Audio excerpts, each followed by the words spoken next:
The Kidnapping and Murder of Polly Klaas. The kidnapping and murder of Polly Klaas is a heartbreaking case that shook the nation and led to significant changes in the criminal justice system. Polly, a 12-year-old girl from Petaluma, California, was abducted from her home during a sleepover in October 1993.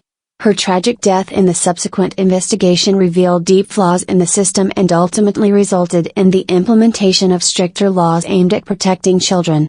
Polly Hannah Klaas was born on January 3, 1981, to Mark and Eve Klaas.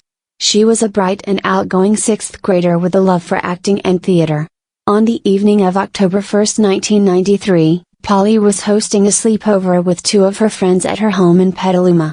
As the girls played in Polly's bedroom, an unimaginable horror unfolded. At approximately 10:30 p.m., a man entered Polly's bedroom, brandishing a knife. He tied up Polly's friends and forced Polly to leave with him. The man, later identified as Richard Allen Davis, had no known connection to Polly or her family. After Polly's friends managed to free themselves, they ran to the living room and alerted Polly's mother, who immediately called 911.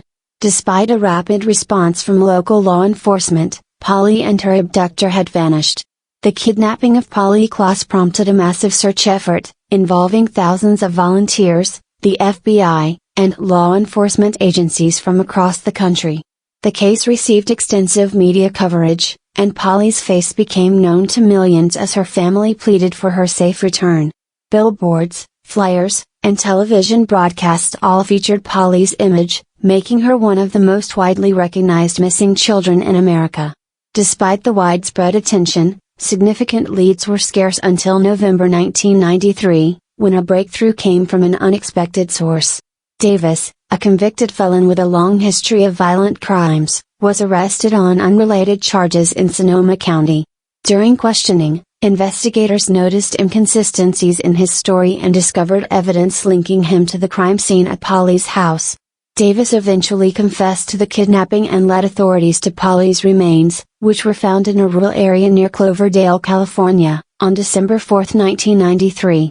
The revelation of Davis's criminal history and the fact that he had been on parole at the time of Polly's abduction sparked outrage and calls for reform. Davis had a lengthy criminal record, including prior convictions for kidnapping and assault. His release on parole despite his violent past highlighted significant deficiencies in the criminal justice system's handling of repeat offenders. In the aftermath of Polly's murder, her father, Mark Klaas, became a vocal advocate for victims' rights and criminal justice reform. He founded the Klaas Kids Foundation, which works to prevent crimes against children and assists in the search for missing children. The foundation also provides resources and support to families affected by similar tragedies. Polly's case also played a pivotal role in the passage of California's Three Strikes Law in 1994. This law mandates a life sentence for individuals convicted of 3 or more serious or violent felonies. While the law aimed to prevent repeat offenders like Davis from being released, it has also been the subject of controversy and debate, with critics arguing that it can lead to disproportionate sentences for nonviolent offenses. The trial of Richard Allen Davis began in 1996, and he was convicted of first-degree murder, kidnapping, and other charges in 1997. During the penalty phase of the trial, Davis shocked and enraged the court by taunting the Klaas family, claiming that Polly had said her last words about her father sexually abusing her, a claim that was baseless and intended to inflict additional pain on her grieving family. The jury sentenced Davis to death, and he remains on death row at San Quentin State Prison. The kidnapping and murder of Polly Klaas is a stark reminder of the fragility of safety and the devastating impact of violent crime on families and communities. Her case not only brought to light the failures in the criminal justice system but also inspired a movement towards greater protection for children and harsher penalties for repeat offenders. As we delve into the details of Polly Klaas's case on True Crime, we will examine the harrowing events of that fateful night, the massive search effort that ensued, and the legal and societal changes that resulted from her tragic death.